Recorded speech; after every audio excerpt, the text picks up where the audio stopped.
Welcome to educational insight.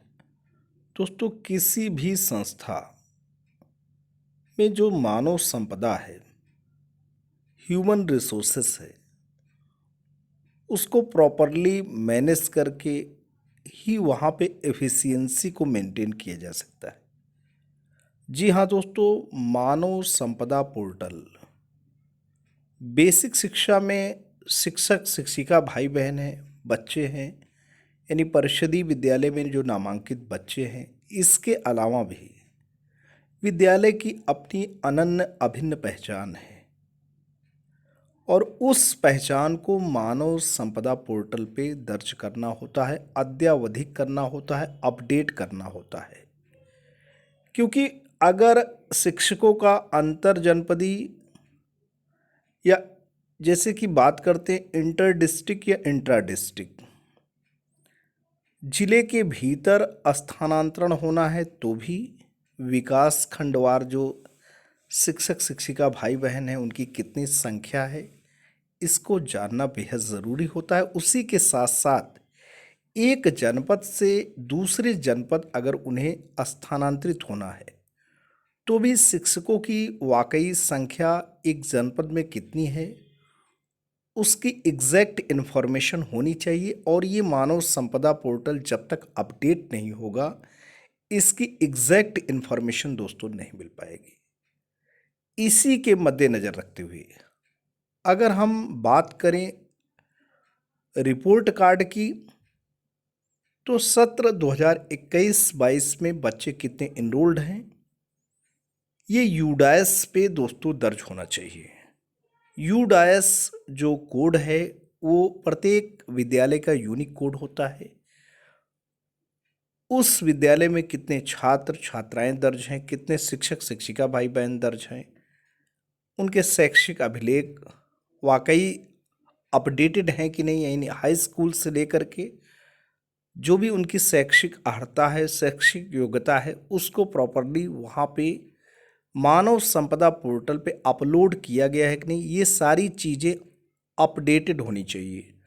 इस संबंध में सचिव बेसिक शिक्षा के द्वारा जिला बेसिक शिक्षा अधिकारियों को संदर्भित दोस्तों पत्र जारी हुआ है। आते हैं पत्र के आलोक में महत्वपूर्ण बिंदुओं पे प्रकाश डालते हैं।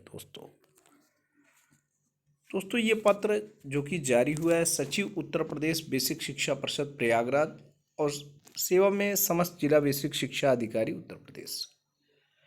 विषय जैसे कि बात कर रहा था, मानव संपदा पोर्टल पर विद्यालयों, नामांकित छात्रों, शिक्षकों, शिक्षा मित्रों एवं अनुदेशकों का विवरण अद्यावधिक किए जाने के संबंध में महोदय कृपया उपर्युक्त विषयक अवगत कराना है कि मानव संपदा पोर्टल पर बेसिक शिक्षा परिषद के अधीन संचालित प्राथमिक एवं उच्च प्राथमिक विद्यालय, कंपोजिट विद्यालय में कार्यरत शिक्षक, शिक्षा मित्र, अनुदेशक, छात्र संख्या एवं विद्यालय का प्रकार अद्यावधिक किया जाना है। इस संबंध में जनपदों द्वारा मानव संपदा पोर्टल पर विवरण डाटा को अद्यावधिक नहीं किए जाने के कारण किसी प्रकार की कार्यवाही करने में सही डाटा उपलब्ध नहीं होने के कारण कठिनाई होती है। अतः आपको निर्देशित किया जाता है कि मानव संपदा पोर्टल को अद्यावधिक किए जाने के संबंध में निम्नवत कार्यवाही करना सुनिश्चित करें। विद्यालय का नाम, विकास खंड का नाम, यूडाइस कोड का सही अंकन किया जाए। विद्यालय का प्रकार ग्रामीण अथवा नगरीय क्षेत्र का सही अंकन किया जाए।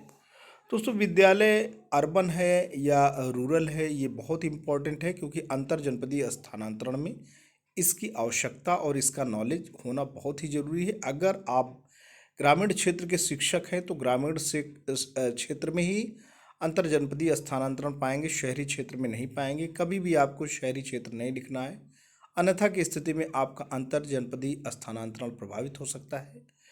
विद्यालय में अद्यतन नामांकित छात्र संख्या का सही अंकन किया जाए। विद्यालय में कार्यरत सहायक अध्यापक, प्रधानाध्यापक, शिक्षा मित्र एवं अनुदेशक की संख्या का सही अंकन किया जाए। नवनियुक्त अध्यापकों का विवरण मानव संपदा पोर्टल पर अपडेट किया जाए। सेवा पुस्तिका का विवरण अद्यावधिक किया जाए। संविलियन प्रक्रिया में यह सुनिश्चित कर लिया जाए कि विद्यालयों का संविलियन सही किया गया है तथा संविलित विद्यालयों का यूडाइस कोड ध्यानपूर्वक सही अंकित किया जाए।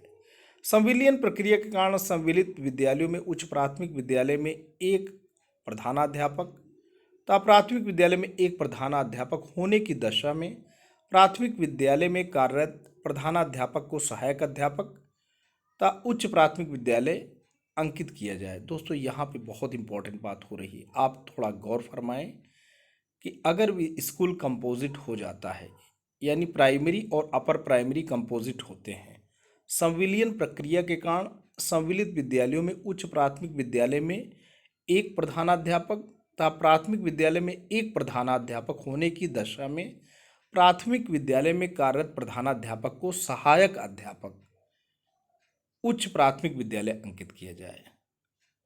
अब दोस्तों यहाँ पे बात हो रही है, अगर एक ही कैंपस में एक प्राइमरी स्कूल है, एक अपर प्राइमरी स्कूल है, एक प्राथमिक विद्यालय है, एक उच्च प्राथमिक विद्यालय, और विद्यालय कंपोजिट हो गया है, संविलियन का प्रोसेस हो गया है संविलित विद्यालय में, अब जो प्रधानाध्यापक प्राइमरी स्कूल है उसका जो पदनाम रहेगा, उसका पदनाम दोस्तों रहेगा सहायक अध्यापक उच्च प्राथमिक विद्यालय। इसके अलावा अगर हम बात करेंगे तो मानव संपदा पोर्टल के अपडेशन हेतु जनपद स्तर पर नोडल अधिकारी नामित करते हुए उनका नाम, मोबाइल नंबर, MIS इंचार्ज जिसके द्वारा अपडेशन का कार्य किया जाएगा का नाम, मोबाइल नंबर उपलब्ध करना सुनिश्चित करें। ये दोस्तों बात हो रही है।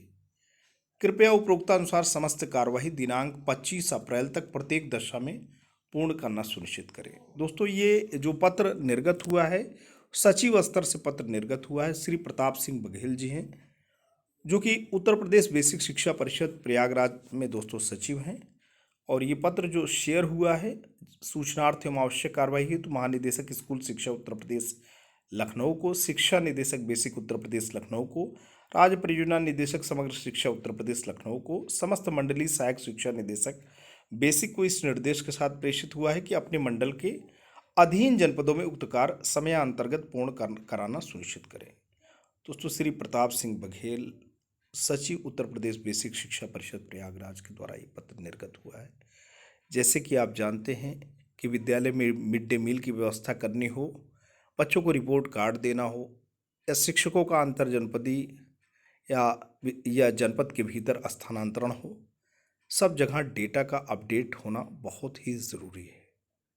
तो ये आदेश 25 अप्रैल तक दोस्तों लागू हो जाना चाहिए। ये सारी बात आज के लिए इतना ही। वीडियो इन्फॉर्मेशन लेटेस्ट अपडेट आशा करता हूँ आपको अच्छा लगा होगा। यदि अच्छा लगा है तो आप इसे लाइक करें, चैनल पर कमेंट करें, अपने जैसे दोस्तों तक जरूर शेयर करें। लेकिन दोस्तों अगर आप चैनल पर नए पहली बार विजिट कर रहे हैं तो प्लीज़ सब्सक्राइब करें। Thanks for watching and listening. This is Ajay Prakash Dubey signing off.